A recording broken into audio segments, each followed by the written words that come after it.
room was a battlefield, and the mashed potatoes were the first casualty. My brother Tom's fork stabbed the air like a general's sword, his voice booming over the dinner table as he declared, "The Earth is flat, and NASA's just a Hollywood studio." I nearly choked on my wine. The kids Lila, 10, and Max, 8, stared at their dad with wide, trusting eyes, absorbing his every word like gospel. My sister-in-law, Karen, just stirred her peas, her face a mask of quiet resignation. I'd known Tom had gone down some rabbit holes since he lost his job last year, but this was a new low. Flat Earth in 2025, I felt my blood boil, not just at the absurdity, but at the thought of those kids being fed a lie bigger than the globe itself. Lila, Max, Tom continued, leaning forward, his voice dripping with certainty.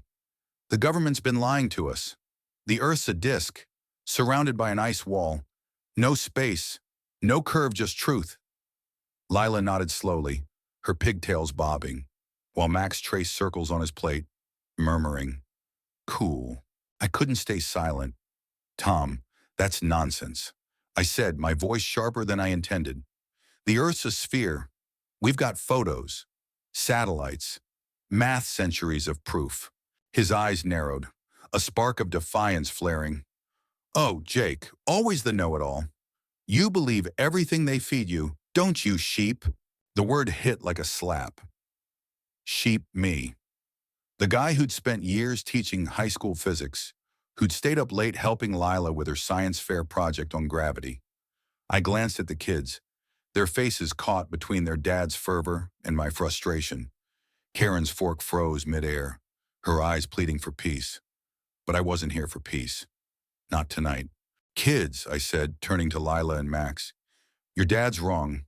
The Earth is round, like a basketball.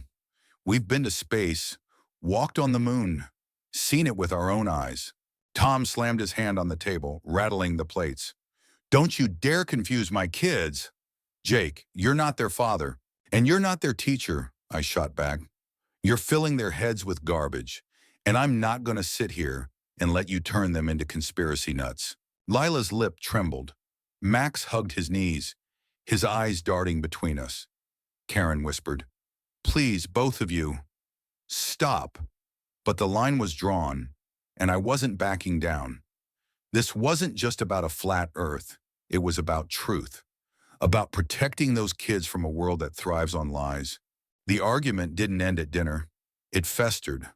Tom and I had always been different. He was the dreamer, the one who chased wild ideas, while I was the skeptic, grounded in facts. Growing up, we'd clash over little things: music, politics, whether ghosts were real. But this was bigger. This was about his kids' minds, their futures.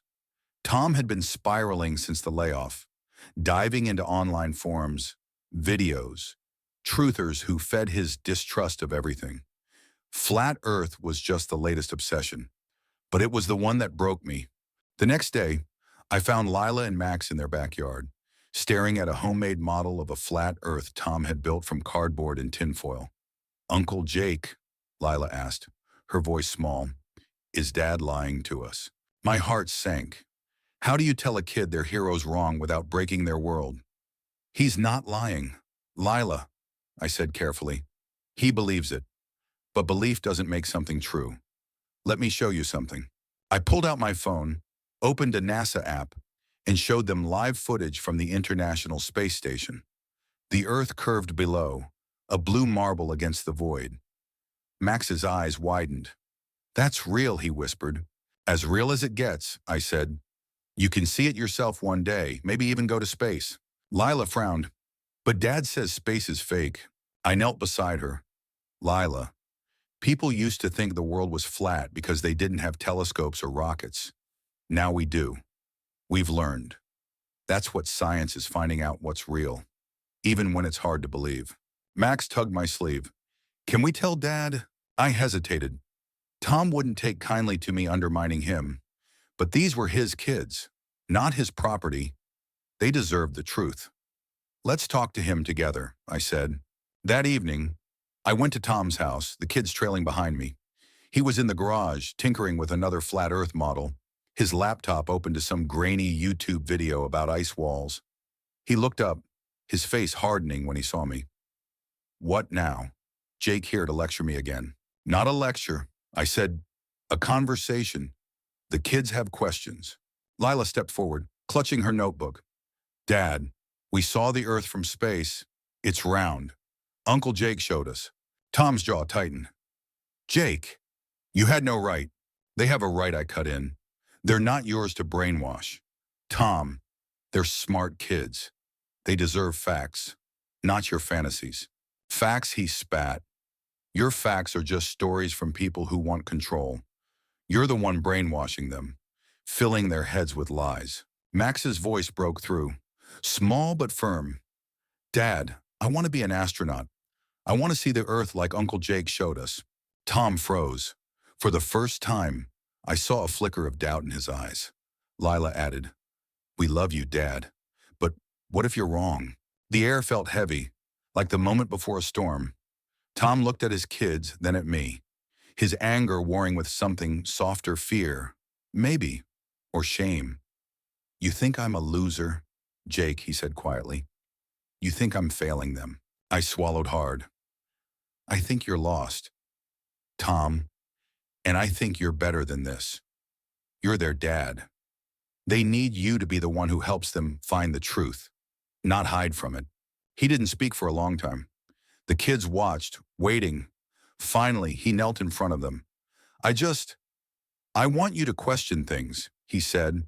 The world's full of lies, and I want you to be strong enough to see through them. Then let them question you. I said, let them learn. Don't shut them in a box because you're scared. Tom's shoulders sagged. He looked at his kids, their faces full of hope and confusion, and something shifted. Okay, he said, let's look at it together. The science, the evidence, all of it. Over the next few weeks, we did just that. I brought books, videos, even a telescope for the kids to see the stars. Tom was stubborn at first, clinging to his theories, but Lila and Max's questions chipped away at his walls. They asked about gravity, orbits, the moon landing. I answered with facts, not judgment. Slowly, Tom started listening. One night, as we watched a meteor shower through the telescope, he admitted, maybe I got carried away. I just wanted to protect them. Protect them by teaching them to think. I said, not by deciding what they think. It wasn't a fairy tale ending. Tom still had his doubts, and we still argued, but he stopped pushing the flat earth idea on the kids, and they started asking bigger, better questions. Lila won her science fair with a project on planetary orbits. Max drew pictures of himself in a spacesuit, orbiting around Earth. Karen even started joining our discussions, her quiet strength holding the family together. The fight wasn't just about the shape of the Earth. It was about trust, love, and the courage to face the truth, even when it hurts. Tom and I were brothers, flawed and stubborn, but we both wanted the best for those kids. And maybe, just maybe, we were learning to find it together. What do you think, or was I right to challenge Tom? Or should I have stayed out of it? How do you balance family loyalty with standing up for what's true? Share your thoughts. Let's talk about where the line is between love and letting someone be wrong.